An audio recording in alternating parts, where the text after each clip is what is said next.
സ്തോത്രം. ഈ നല്ല പകലിൽ നിന്നെ ദുഷ്ടന്മാരുടെ കൂട്ടത്തിലല്ല യേശു എണ്ണിയത്. സ്തോത്രം. നിന്നെയും നിന്റെ കുഞ്ഞുങ്ങളെയും ദുഷ്ടന്മാരുടെ കൂട്ടത്തിലല്ല കർത്താവ് എണ്ണിയത്. നിനക്ക് തന്ന നന്മ ലോകത്തിൽ നിന്ന് തന്നതല്ല, സ്വർഗത്തിൽ നിന്ന് തന്നതാ. നിനക്ക് തന്ന സന്തതി ലോകത്തിന്റെ സന്തതിയല്ല, ദൈവത്തിന്റെ സന്തതിയാ.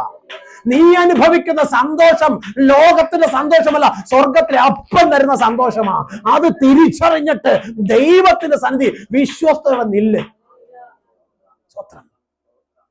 ലോകം പറയുന്നത് കേട്ട്, ലോകം കാണിക്കുന്നത് കണ്ട് നിരാശപ്പെടാതെ, എന്നെ ശക്തനാക്കുന്ന എൻ്റെ യേശു മൂലം ഞാൻ സകലത്തിനും മതിയാവണമെന്ന് വിശ്വസിച്ചിട്ട് ലോകം പറയുന്നത് ചെവി കൊടുക്കാതെ ദൈവത്തിന്റെ വചനം എന്ന് പറയുന്നു അത് കേട്ട് ദൈവത്തോട് കൂടെ നില്ല്. ഇന്നത്തെ കഷ്ടം മാറും, ഈ കണ്ണുനീര് നീങ്ങും, ഈ നിരാശ മാറും. നീ അനുഭവിക്കുന്ന സാമ്പത്തിക പ്രതിസന്ധികൾ എല്ലാ കാലത്തും ഉണ്ടാവത്തില്ല.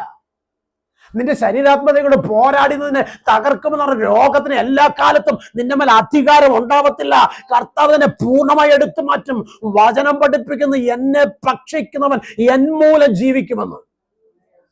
അങ്ങനെയാണെങ്കിൽ മരിക്കേണ്ട നമ്മെ നിത്യജീവങ്കിലേക്ക് നടത്തുവാൻ നമ്മുടെ കർത്താവ് വരുവാൻ താമസിച്ചത് കൊണ്ട് ഒരു പകൽക്കാലം കൂടി കർത്താവിന്റെ രക്തത്തിനും മാംസത്തിനും ഓഹരിക്കാരിയായി മാറാൻ വേണ്ടി കർത്താവ് നമ്മെ തെരഞ്ഞെടുത്തെങ്കിൽ ഈ പകൽക്കാലം തിരുമേശയിലേക്ക് കൈനീട്ടുമ്പോൾ ഓർക്കുക, ഞാൻ മരിച്ചവനല്ല, ഞാൻ ജീവിച്ചിരുന്ന ദൈവത്തിന്റെ മഹത്വത്തെ പ്രസിദ്ധമാക്കാനുള്ളവനാ. അതുകൊണ്ട് കർത്താവെ, പിശാചിന്റെ മേൽ വാഴുവാൻ, എന്റെ കുഞ്ഞുങ്ങളുടെ മേൽ വാഴുവാൻ, എന്റെ കുടുംബത്തിനകത്ത് ആധിപത്യം പറയുവാൻ നീ അനുവദിക്കല്ലേ കർത്താവെ. നീ ഉള്ളിടത്തോളം കാലം ഞാൻ നിലനിൽക്കേണ്ടതിന് നിന്റെ കൃപയിൽ എന്നെ നിർത്തണമെന്ന് ദൈവത്തോട് പറ. നമുക്ക് വായിക്കാം 1 കൊരിന്ത്യർ ലേഖനം